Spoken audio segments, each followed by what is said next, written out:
waxaan siinayaa sharmaarke oo ka yimid waddanka Australia ahna aqoonyahan wax ku bartay dalka Australia. sharmaarke soo dhow.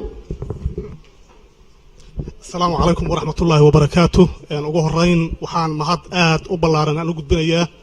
مسؤولين تا مدرسة تلسوتشين مسؤولية ده حرمت تلسوتشين الصوماليات آد ياد أنا قمت عليا فرصة قالقة إيمان تنصيان كو آدن إن كأهل منه أن كتشنه المصير كأمة الصوماليات. هنا هانتي وحان لو يدي سؤال آد يا آد. runtii waxaana la weydiiyay maanta su'aal aad iyo aad muhiim ah oo u baahan si ku salaysan aqli iyo aqoon inaan u engage garayno oo aan uga jawaabno mid intii ugu horeysay waxay isku raaceen meeshii Soomaaliya ay ka timid inay ahayd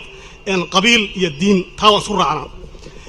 midda kale isku raacnayna waxay ahayd ururadii gobonnimo doonka ah ee soo halgamay ee la aasaasay wixii ka dambeeyay 1943 inay ummadda Soomaaliyeed mideeyeen oo ay raadiyeen inay u sameeyaan institution ka dhaxeeya wixii ay doonayeen maxaa ka halaabay sidee lagu sixi karaa wixii naga halaabay waa labada su'aalood waxa taagan waxa ay doonayeen haddaan soo koobo maadaama waqtigu gaaban yahay waxa weeye waxa dhacday cadaalad darro siyaasadeed cadaalad darro dhaqaale cadaalad darro ijtimaaci cadaalad darradaas iyada ah waxay keentay in ummadda Soomaaliyeed ay dib u celiso oo ay ka aamin baxaan nidaamkii dawliga ahaa oo ay ka aamin baxaan nation state oo ay dib ugu noqdaan meeshii ay ka yimaadeen sababta keentay in ummadda Soomaaliyeed ay dib u noqoto horta waa cadaalad darradaas weeye haddaan u gudbo haddii Ilaahay yiraahdana waxaan isku dayi doonaa su'aasha maanta la weydiiyay si academic ah inaan u engage gareeyo aan wax ka qoro oo u soo gudbiyo xarunta haddii Ilaahay yaado laakiin haddii aan soo koobay intii meeshaas aan fadhiyay waxyaabaha u baahan hadda inaan sameeyno waxa ka mid ah number 1 ummadda Soomaaliyeed oo ummad hadda ka soo baxaysa dagaal sokeeye markii dal uu burburo oo dadkii wada deganaa oo walaalaha ay isdilaan waxa laga maarmaana number 1 in la sameeyo waxa la yiraahdo transitional justice waxay ka bilaabataa truth and reconciliation commission waa number 1 waxa ku xiga compensation and reparation waxa ku xiga public apology labada qodob oo ah compensation iyo reparation loo baahna maantayto waxa loo baahan yahay oo kaliya in la sameeyo truth and reconciliation commission fursad u siiya hay'ad dib u heshiisiineed oo raadisa xaqiiqadii wixii dhacay oo ay hogaaminayaan dad muxtarimiin ah oo sumcad ku leh bulshada dhexdeeda waa in la sameeyo number 1 dadka Soomaaliyeed waa in loo siiyo fursad isku fogaarayaan oo qof kasta waxa ka buuxa memory ba ka buuxa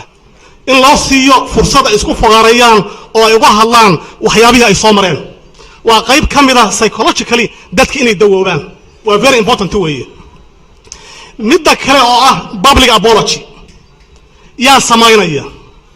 ummadda Soomaaliyeed waxa ay wax ka tirsanayaan waxa weeye wax guud ay wada sameysteen oo dawlad ah oo wixii ay ka rajaynayeen oo ay ka rabeen aanan ka helin oo ay ka tabanayaan cadaalad darro ma aha in public apology uu sameynayo urur ma aha public apology inuu sameynayo qolo public apology waxa sameynaya dawladda hadda jirta waxay public apology siinaysaa wixii burbur ahaa oo ay sameeyeen dawladihii Soomaaliyeed laga soo bilaabo 1960 ilaa ma mid hadda jirta mid ka horeysay taas weeye tan labaad oo u baahan inaan u gudubno waxa weeye talaabo kasto aan qaadayno iyo hay'ad kasto aan sameynayno inaan ka eegno dhanka cadaaladda tan saddexaad inaan bedelno macna narrative-ka